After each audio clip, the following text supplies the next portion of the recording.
Bora trabalhar, conselheiros. Cadê as investigações sobre as contratações feitas pelos olheiros do clube, hein? Foram milhões jogados fora por conta dos funcionários que vivem na sala de ar-condicionado, com toda a estrutura possível, e vocês sabiam que os supostos olheiros que passaram pelo Palmeiras até março costumavam utilizar aquele jogo Football Manager para descobrir jogadores, vocês sabiam?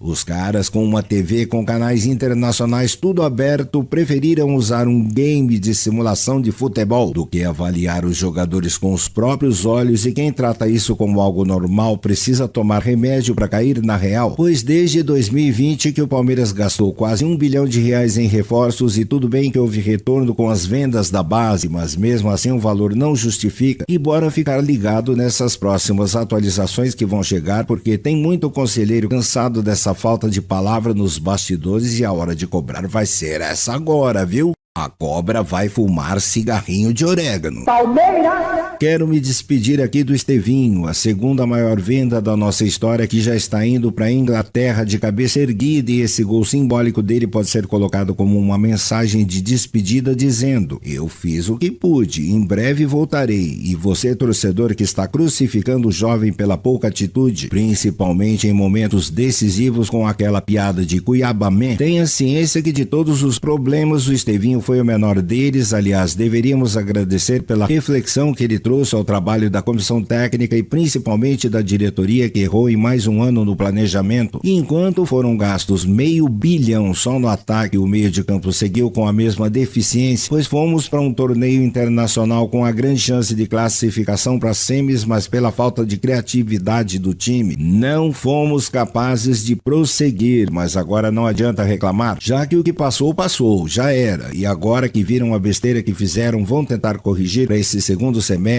fazendo talvez o que não foi feito em janeiro. E para você, Estevinho, mais uma vez eu só te digo uma coisa: voa, garoto, mostra seu futebol arte agora na Inglaterra e volte junto com o Hendrick para terminar suas histórias que foram iniciadas aqui e que não vão sumir de nossas lembranças, viu? Palmeiras! Vanderlan, Mikael e Bruno Fux, eu tenho uma coisa para falar para vocês. Obrigado, pois vocês fizeram tudo dentro do limite, e se existe agora alguém que precisa ser responsabilizado é o senhor Anderson Barros e toda a diretoria, que fez o planejamento igual à cara deles, e o resultado foi o lógico. Dava para conseguir o segundo gol e avançar para semifinais, sim, mas nada disso apaga os erros cometidos, e o papel do torcedor é o de dar apoio para quem está correndo o jogo inteiro. E que culpa tem jogadores se eles foram os contratados, né? O Mikael nunca sonharia jogar pelo Palmeiras em um torneio de tão extrema importância. O Fux estava jogado às traças no Galo, e acho que nem nos sonhos dele o mesmo imaginaria jogar uma partida contra o Chelsea. E se existe um culpado para isso, nome e sobrenome sabemos muito bem qual é. E bora manter a esperança de que esse torneio tenha sido um divisor de águas pro Abel Ferreira e toda a sua comissão técnica, pelas mudanças que precisarão ser feitas para destravar esse cansado meio de campo. E olha que me canso de vir aqui para cobrar reforços para essa posição, e é um saco isso de fato, mas é a realidade dura e crua, meus amigos. Palmeiras! Até nisso o Palmeiras deu azar, pois os dois jogadores que foram os autores dos gols do Fluminense classificado para as finais eram sonhos do Abel Ferreira para essa janela de transferências. O Martinelli, por exemplo, autor do primeiro gol, seria o substituto perfeito para o Zé Rafael, isso segundo a comissão técnica, enquanto o Hércules era o grande plano A na época para chegar na vaga do Danilo. E cá estamos nós relembrando que nem sempre o nosso treinador faz péssimas indicações, e em 2023 ele errou sim em trazer o Tabata e outros, mas acertou em nomes como o do Breno Lopes e Richard Rios, sendo que o Breno fez o gol da Libertadores e o Rios está sendo vendido por alta grana. E alguns desses outros dois nomes que estão brilhando no Verdão também foram acertos, e do Aníbal Moreno, que hoje é a principal referência desse meio de campo, nem se fala. E esse assunto está sendo abordado pelo canal para demonstrar para a torcida que a cornetagem feita do Abel sobre o departamento de olheiros foi para ilustrar que ele mais acerta que erra sendo treinador, e que tem inclusive o único objetivo de treinar seus jogadores, mais do que uma equipe especializada em trazer nomes que se encaixem no clube, e isso pelo jeito é o mais comum por parte de outros técnicos, viu? Palmeiras! O Abel Ferreira vai voltar ao Brasil após a Copa do Mundo e se dirigir para os tribunais do STJD, pois o treinador que foi denunciado no clássico contra o São Paulo por dizer palavras de baixo calão será julgado, podendo pegar até o gancho de 1 ou 2 jogos. E uma curiosidade engraçada é que isso se transformou em algo tão comum ou normal, esses tipos de denúncia, que o Palmeiras nem faz mais questão de mandar seu primeiro advogado, o André Sica, para poder resolver a pendenga. E agora o caso é destinado somente para esses assuntos mais tranquilos e para um de seus estagiários. Está iniciando a carreira na área e eu sou daquele tipo de torcedor que não se importa se o Abel tomou cartão vermelho ou se está suspenso por 1 ou 2 jogos, mas o que quero mesmo é o resultado dentro de campo. E além do mais, em 2021 a gente cansou de ver o treinador sendo expulso, mas nunca o fato interferiu diretamente na reação da torcida, e o motivo era por conta do futebol que vinha sendo praticado, e creio que todos concordem,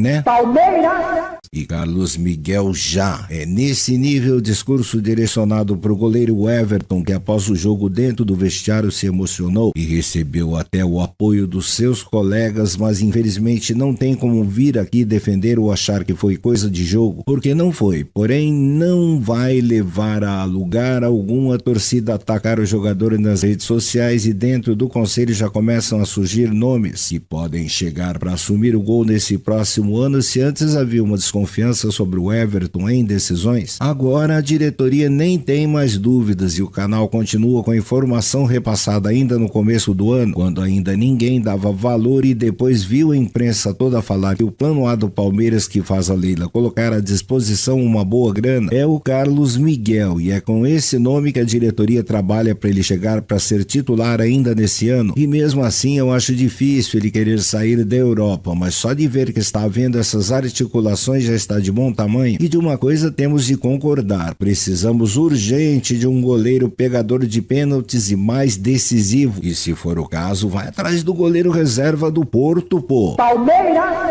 Com a contratação do ponta esquerda Ramon Sousa já encaminhada, o Palmeiras corre atrás nesses próximos dias para fechar com um novo meio-campista que chegará para substituir o Richard Rios, que já está com meio caminho andado para o futebol europeu. E a informação atualizada deste sábado aponta que o jogador que vem passando por consultas da diretoria joga no futebol brasileiro, ao contrário das últimas especulações envolvendo nomes de destaques da Copa do Mundo, como o De Ossa e também o do destaque do Shakhtar Donetsk, o Marlon Gomes. E para ver todo esse mistério dentro da diretoria é porque as negociações já devem estar avançadas, e se há uma coisa que aprendemos durante esses anos todos de gestão Leila, é que na grande maioria das vezes as negociações mais importantes do clube são só divulgadas de forma parcial, quando já existe algum tipo de acerto, igual foi no caso do Ramon, que deve chegar a São Paulo nessa próxima semana para poder realizar todos os exames médicos. Inclusive houve até uma postagem de despedida de sua família no Paraguai, onde estava passando uma parte de suas férias e agora vai retornar ao futebol antes mesmo do tempo previsto, e só esperamos que não exista aquela liberdade de folgas prolongadas para ele, igual foi com o Felipe Anderson no ano passado. Esse que chegou aqui ficou umas 3 semanas de férias, mesmo podendo atuar pelo time, e acabou dando no que deu, né? Vocês se lembram? Palmeiras!